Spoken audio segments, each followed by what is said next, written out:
The most important part of a chart is probably the area where the data is all shown. Here we have a line diagram, and the most important part are the lines.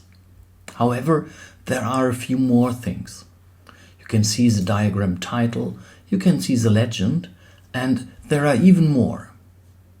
If you click on a chart, a new menu opens up, Chart Design and Format, and we are interested right now in chart design, and what you can see here on the very left side, add chart elements.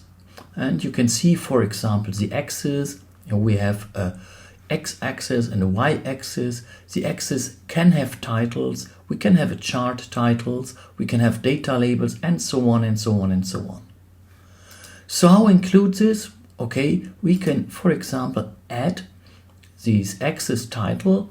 For example, I take one for this vertical one, and you see a new title has popped up.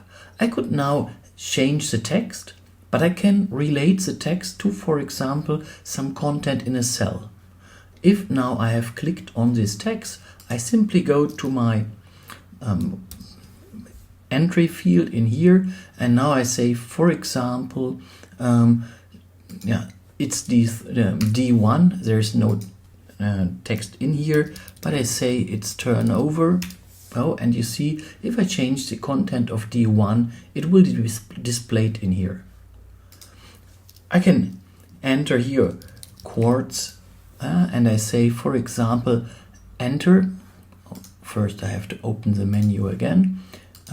Open axis title horizontally, and I relate it to the contents of E1, and can move it around and so on and so on. And of course I can do the same for the chart title.